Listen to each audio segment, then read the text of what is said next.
Good morning students, how are you? Welcome back to my channel Munjal Physics Classes. Last time we have started thermodynamics. Next topic is condition for isothermal change.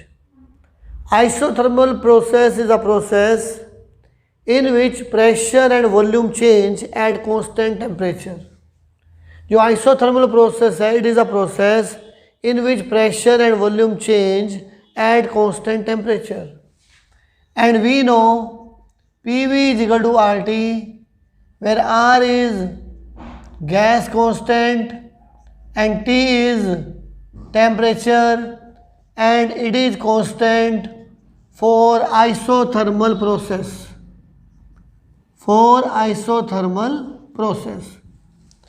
So R is constant, T is constant, then PV is again constant.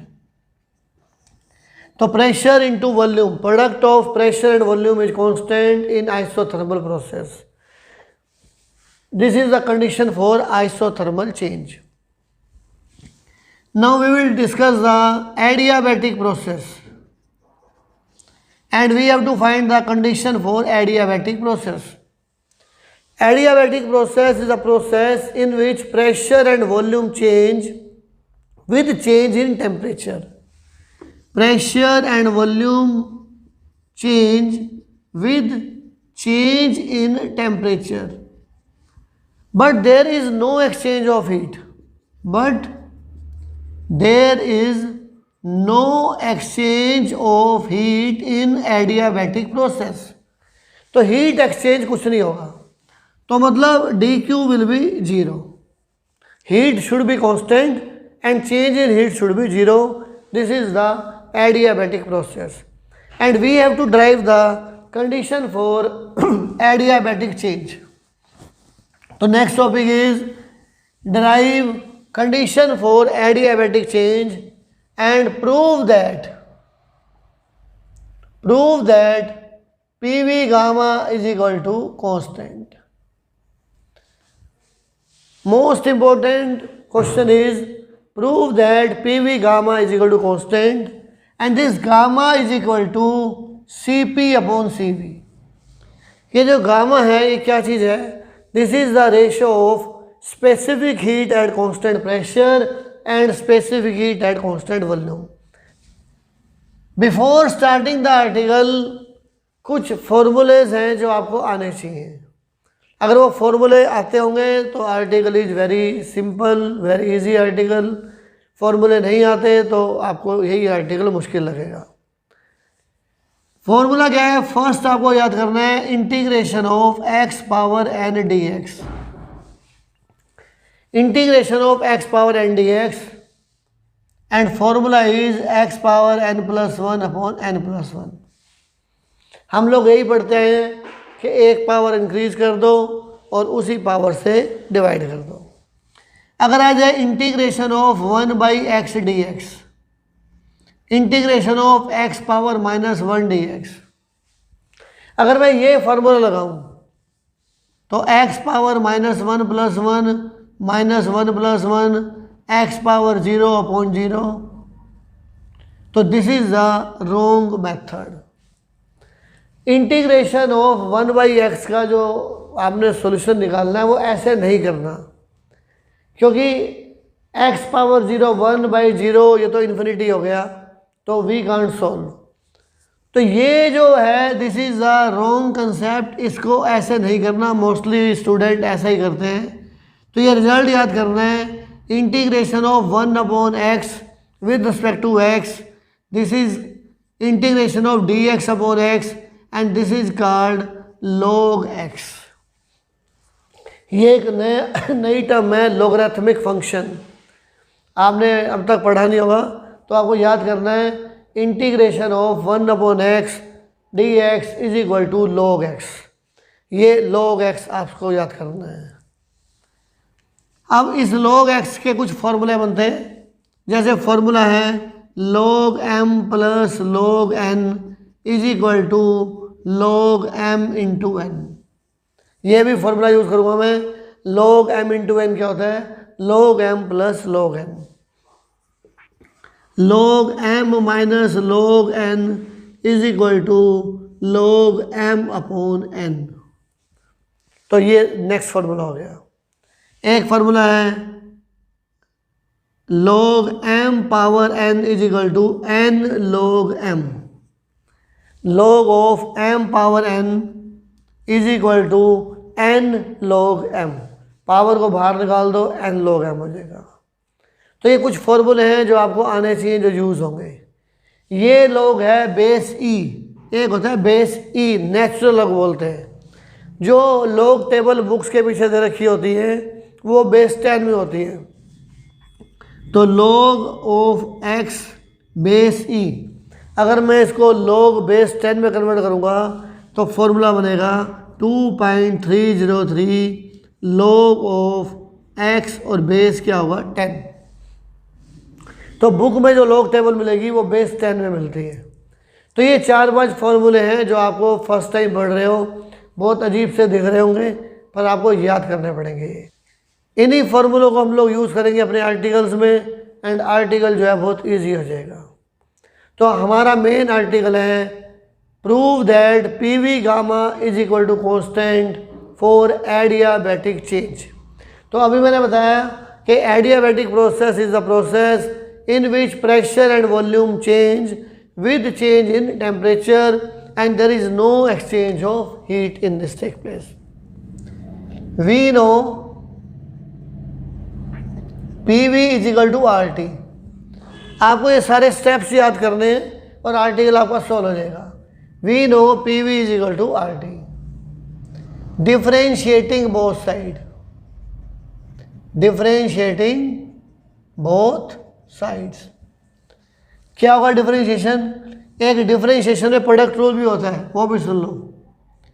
D by D T of two function, ये two function है first and second. तो differentiation करना है two function का first and second, तो formula है first into derivative of second plus second into derivative of first. Rule क्या है? प्रोडक्ट रूल बोलते हैं इसको हम। First into derivative of second plus second into derivative of first. तो यहाँ क्या बन जाएगा? First P derivative of second plus second V derivative of first is equal to R है constant, R into D T. अगर R D T है तो plus T D R करूँगा, तो T D R means R का derivative constant का derivative 0। तो इसलिए हम प्रोडक्ट रूल यहाँ नहीं लगाएंगे, यहाँ आर कांस्टेंट है तो कांस्टेंट बाहर, सिंपल डी टी बच जाएगा। तो प्रोडक्ट रूल क्या है? फर्स्ट पी है, सेकंड वी है। First into derivative of second plus second into derivative of first is equal to R D T. Equation number 1। अब मुझे क्या करना है? मुझे आर और डी टी की वैल्यू फाइंड आउट करनी है और इक्वेशन 1 में पुट करनी है। We know C P minus C V is equal to R, बिल्कुल क्लियर है। मेयर्स फार्मूला डिस्कस किया था, C P minus C V is equal to R. तो मैंने आर की वैल्यू भी यहाँ पे फाइंड आउट कर दी। अब मुझे करना है first law, using first law of thermodynamics. First law कहता है D Q is equal to D U plus D W. अब डी क्यू क्या होगा? 0। कौन सा प्रोसेस है? For adiabatic process. Adiabatic process में डी क्यू की वैल्यू 0 है। जो डी यू है इसको लिखते हैं हम सी वी डी टी। ये लास्ट लेक्चर को आप देखना ध्यान से, क्लियर हो जाएगा। और डी डब्ल्यू क्या होता है? P D we. पुट कर दो, 0 is equal to C V D T plus P D V minus C V D T is equal to P D V and D T is equal to minus P D V upon C V. ये आ गया equation number 3। ये equation 3 आ गई, D T is equal to minus P D V upon C V. अब मुझे क्या करना है? फ्रॉम 1, 2 एंड 3 इक्वेशन 1 में मैं इनकी वैल्यू पुट कर दूंगा 2 और 3 से, और जैसे मैं वैल्यू पुट करूंगा क्वेश्चन सोल्व होना स्टार्ट हो जाएगा। चेक कर लो, यहाँ वैल्यू पुट करनी है। क्या बन गया? P D V plus V D P is equal to, put the value of R, the value of R is C P minus C V, and what is the value of D T? Minus P D V upon C V. मैंने इससे calculate कर दिया। P D V plus V D P is equal to C P minus C V, R की value है, और D T की value क्या है? Minus P D V upon C V. Pure mathematical है, 2-3 बार लिखोगे याद हो जाएगा। अब सोल्व करना है इसको। Open the bracket, P D V plus V D P is equal to C P by C V, C V by C V minus P D V. C P by C V होता है gamma minus 1 minus P D V. P D V plus V D P will become equal to minus gamma P D V plus P D V. P D V से P D V cancel. अब मुझे करना है D P, P terms एक side, V terms एक side, तो क्या बन गया? D P by P is equal to minus gamma D V by V. D P by P plus gamma D V by V is equal to 0। अब मुझे करना है integrating both sides. Now we will use this formula, तभी मैंने rub नहीं किया अभी तक। Integration of D P by P gamma D V by V, और 0 का इंटीग्रेशन होता है कांस्टेंट। कांस्टेंट का डेरिवेटिव 0 और 0 का integration constant. D P upon P का इंटीग्रेशन हो गया log p gamma log v is equal to constant log p plus, अब ये लगाऊंगा formula n log m is equal to log m power n, gamma log v, ये बन गया log v power gamma is equal to constant. log m plus log n is equal to log m into n, तो log of P V gamma is equal to constant. अब log हटाने के लिए मुझे एक टर्म यूज करनी पड़ेगी anti log, taking anti log।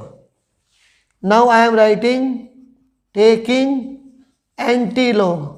Anti log लगाने से log हट जाएगा, और कांस्टेंट का एंटी log क्या होगा? कांस्टेंट, तो P V gamma is equal to constant. तो यहाँ से मैंने कंडीशन निकाल दी, P V gamma is equal to constant for adiabatic change, और गामा की वैल्यू है C P upon C V. तो यहाँ पे ध्यान रखना है आपको, डी पी अपॉन पी का इंटीग्रेशन हो जाएगा log P, D V upon V का इंटीग्रेशन हो जाएगा log V, N log m power n, ये फार्मूला यूज़ कर दिया। फिर log m plus log n log m into n, ये फार्मूला यूज़ किया, तो log P V gamma is equal to constant आ गया। फिर मैंने लिया टेकिंग एंटी log लेने से log हट जाएगा, P V gamma will become equal to constant. Work done in isothermal process, we have to find the amount of work done in isothermal process. For example, this is the container, consider 1 mole of gas, consider 1 mole of gas enclosed in a cylinder fitted with piston, and the walls of cylinder is conducting. The process is isothermal, then temperature we will take constant. Suppose pressure है P1, volume है V1 और temperature is T. Initial pressure P1, volume V1 and temperature T. If pressure reduced हो गया P2 पे, volume हो गया V2, but temperature will not change. Temperature will remain same. Suppose at this stage At any stage, P is the pressure acting on piston. A is area of piston. Force acting on piston. P F is equal to P into A. Suppose this pressure is constant for a very small time, और उस time में जो displacement है that will be dx. dw is the small work done. dw is the small work done in displacing the piston by dx, and dw is equal to f dx. f का formula p a dx, and a dx क्या होता है, volume. a into dx क्या बन जाएगा, volume. तो ये जो dw है, it is a small work done in displacing the piston by dx, and dw will become equal to pdv. Work done, total work done in increasing the volume from v1 to v2. तो ये बन जाएगा integral dw integral pdv. But we can not integrate here. Pressure भी variable है और dv भी variable है, तो इंटीग्रेशन के लिए सिंगल वेरिएबल होना जरूरी है. तो दो वेरिएबल से इंटीग्रेट हम कर नहीं सकते. तो इसके लिए मैं एक स्टेप यूज़ करूँगा. We know P V is equal to R T and P is equal to R T upon V. तो integral dw will become R T upon V D V, और लिमिट लगा दी v1 to v2. तो यहाँ देखो only volume is there, R gas constant, T constant. Now we can integrate this. लेकिन इसको मैं इंटीग्रेट कर नहीं सकता था, इसलिए मैंने ये स्टेप फॉलो किया. Put the value of pressure in terms of volume. तो P की वैल्यू बन गई आर टी अपॉन वी. तो W will become R T log V and limit v1 to v2. dv upon v का integration क्या होता है, log v. Integration of dv upon v, integration of dv upon v log v, integration of dv upon v that is called log v. Now put the limit rt upper limit v की जगह put करो upper limit v2 minus log of v1. First you put upper limit, minus लगा के फिर put करना है lower limit. तो w is equal to R T log v2 by v1, और ये बेस है e. अगर मुझे बेस 10 में कन्वर्ट करना है तो मैंने अभी बताया था 2.303 से मल्टीप्लाई कर दो log v2 बाई v1. तो this is the work done in isothermal process. तो ये वर्क डन का फार्मूला जो है वो आपको याद रखना है. Work done in isothermal process. For isothermal process, one more condition. For isothermal process P1 V1 is equal to P2 V2. ये भी होता है, अभी पढ़ा आपने. PV is equal to constant.